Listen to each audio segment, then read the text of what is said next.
નમસ્કાર મિત્રો, વેધર ઇન્ફોર્મેશનમાં આપનું સ્વાગત છે અને હું છું પરેશ। ખાસ કરીને આજના વિડીયો આપણે કેનાલ દ્વારા જે પાણી વિતરણ કરવામાં આવે છે સાથે સરકારી જે ખાતર સપ્લાય થાય છે એ વિશેની ખૂબ અગત્યની માહિતી આપવાની છે। સૌ પ્રથમ તો હું આપને એ જણાવી દઉં કે આપણે ગુજરાતના ઘણા વિસ્તાર એવા છે કે ત્યાં સિંચાઈની બીજી વ્યવસ્થા નથી, ત્યાં ગવર્મેન્ટ દ્વારા જે કેનાલો આવતી હોય એના દ્વારા પિયત આપવામાં આવે છે। જેવી રીતે જોવા જઈએ તો કચ્છના ઘણા બધા વિસ્તાર છે, ઉત્તર ગુજરાતના અનેક વિસ્તાર છે, મધ્ય દક્ષિણ ગુજરાતના ઘણા બધા વિસ્તાર છે જ્યાં કેનાલો દ્વારા પાણી વિતરણ કરવામાં આવે છે। ત્યાં બોર કે કૂવાની સિસ્ટમ નથી, ત્યાં ડાયરેક્ટ કેનાલથી સરકાર જે પાણી આપે છે ને એના દ્વારા ખેડૂતો ખેતી કરતા હોય છે। દર વર્ષે મારી પાસે એવા કેસ આવતા હતા કે પરેશભાઈ અમારા વિસ્તારમાં કેનાલનું પાણી બંધ થયું છે, સપ્લાય નથી મળી, પણ આ વર્ષે સારી મને બે બાબત દેખાણી એટલે એ વિશેની ચર્ચા કરવાની છે। આમ જોવા જઈએ તો જ્યારે પણ સરકારની કોઈ નીતિમાં ફોલ્ટ હોય, ક્યારેક ખેડૂતને અગવડતા પડે છે ત્યારે ખેડૂતો માટે થઈને અમે અવાજ ઉઠાવતા હોય છે અને વિરોધ કરતા હોય છે, પણ જો કોઈ સારી બાબત કરે તો એના વખાણ કરવા એ પણ આપણે એક નૈતિક જવાબદારી છે।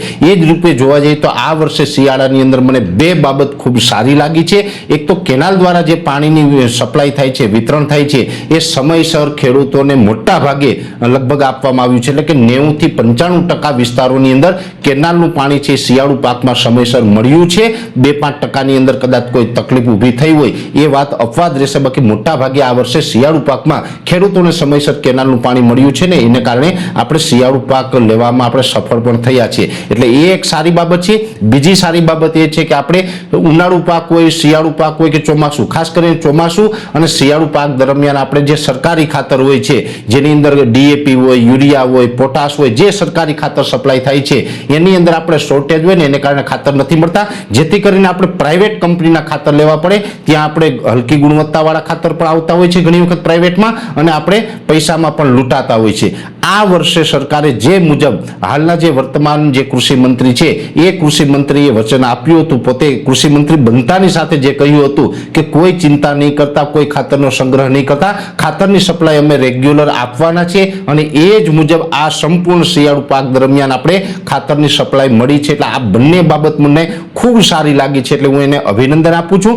પણ ખાસ આપણે ખેડૂત ભાઈઓ ખાસ એક વાત એ પણ યાદ રાખવાની હોય, જ્યારે પણ સરકારની ખાતરની સપ્લાય ચાલુ હોય તો પણ આપણે ખાતર જે ખેતરમાં આપવાનું હોય છે એ યોગ્ય માત્રામાં જ આપવું, ઓવરડોઝ ના કરવું। અમે તો વખતો વખત કહી રહ્યા છે કે ડીએપી હોય, યુરિયા હોય, એનપીકે હોય, પોટાશ જે કેમિકલ ખાતર છે એ બંધ કરો અને આપણે પ્રાકૃતિક ખેતી તરફ આવો। છાણિયું ખાતર વાપરો, જીવામૃત વાપરો, અથવા તો કોઈ ઓર્ગેનિક ખાતર વાપરો, સેન્દ્રીય ખાતર વાપરો, અથવા તો વર્મી કમ્પોસ્ટ કે આવું બધું વાપરો, પણ આપણે કેમિકલ ખાતર ન વાપરવા જોઈએ, કેમ કે કેમિકલ ખાતરથી આપણી જમીન ખરાબ થાય છે। છતાં પણ ઘણા બધા મિત્રો એવા પણ છે આપણા દેશની અંદર ખેડૂતો કે જે જાતે ખેતી નથી કરતા, કોન્ટ્રાક્ટ બેઝ ઉપર આપે છે, ફાર્મે આપે છે, ભાગ્ય આપે છે, હાંખે આપે છે, એટલે પછી જે ભાગ્યું રાખનાર હોય એ ફરજિયાત આગ્રહ રાખતા હોય કે અમારે કેમિકલ ખાતર જ વાપરવું છે અને એને મજબૂરીમાં વાપરવું પડતું હોય તો પણ દરેક ખેડૂત ભાઈઓને મારી એક વિનંતી છે, ઓવરડોઝ ન કરવું। જો આપણે ઓવરડોઝ કેમિકલ ખાતર પછી ડીએપી, એનપીકે, યુરિયા, પોટાશ, કોઈ પણ કેમિકલ રાસાયણિક ખાતર છે એ ઓવરડોઝ કરીએ તો એ ખાતર આપણી જમીનમાં જાય, એ જમીનની અંદર અળસિયા અને સૂક્ષ્મ બેક્ટેરિયાઓ હોય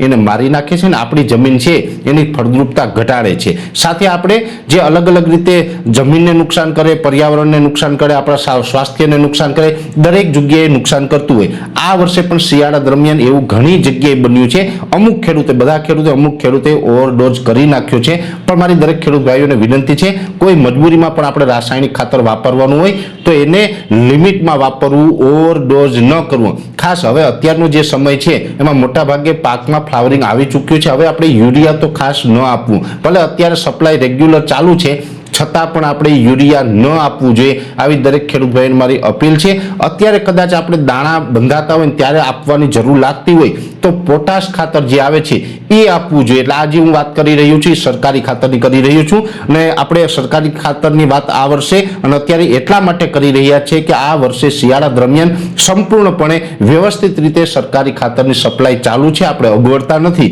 નહીંતર ભૂતકાળમાં ઘણી વખત આપણે એવું બનતું હતું કે જ્યારે ખાતરની જરૂર હોય ત્યારે આપણે ખાતર ન મળતું હોય, અત્યારે ખાતર મળે છે તો યોગ્ય માત્રામાં વાપરવું, ઓવરડોઝ ન કરવો। એમાં પણ હવે આપણે યુરિયાનો સમય પૂર્ણ થયો છે, યુરિયાનો વપરાશ હવે ન કરવો, જરૂર હોય તો પોટાશ ખાતર છે આપણે વાપરી શકાય છે। એટલે આજના વિડીયોની અંદર ખાસ મારે બે બાબત કરવાની હતી, કેમ કે ખેડૂતોને ઘણી બધી સમસ્યાઓ થતી હોય, હજુ પણ ઘણી બધી સમસ્યા છે, પણ મુખ્ય આ બે સમસ્યા હતી એનું ચાલુ વર્ષે ખૂબ સારું એવું નિરાકરણ આવ્યું છે, જેની અંદર ખાસ કરીને જોવા જઈએ તો કેનાલના પાણીની સપ્લાય, ખાતરની વ્યવસ્થિત સપ્લાય અને એની સાથોસાથ વીજળીનો જે પુરવઠો છે, વીજ પુરવઠો પણ આપણે મોટા ભાગમાં 90% વિસ્તારની અંદર રેગ્યુલર મળ્યો છે, જેને કારણે આપણે શિયાળુ પાક માટે ખૂબ સારું અત્યારે આપણે વાતાવરણ પણ દેખાઈ રહ્યું છે અને ખૂબ સારું ઉત્પાદન આવવાની સંભાવનાઓ દેખાઈ રહી છે. હું આશા એ રાખું છું કે હવે આપણે ખાતર ટાઈમે મળ્યું છે, પાણી ટાઈમે મળ્યું છે, વીજળી ટાઈમે મળી છે, એ તમામ વસ્તુ બની છે અને સાથે સાથે ખેડૂતોએ ખૂબ પરસેવો પાડી મહેનત કરીને હવે ઉત્પાદન તૈયાર કર્યું છે.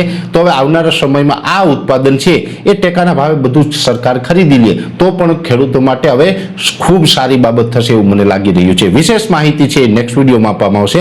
અત્યારે આ વિડીયોની અંદર એટલું જ. અંતમાં દરેક મિત્રોને વિનંતી રહેશે વિડીયોને લાઈક આપીને દરેક ગ્રુપમાં શેર કરવો. જો તમે અમને યુટ્યુબ ઉપર જોઈ રહ્યા હોય તો ચેનલને સબસ્ક્રાઇબ કરજો અને ફેસબુક ઉપર જોઈ રહ્યા હોય તો પેજને ફોલો કરજો. નમસ્કાર.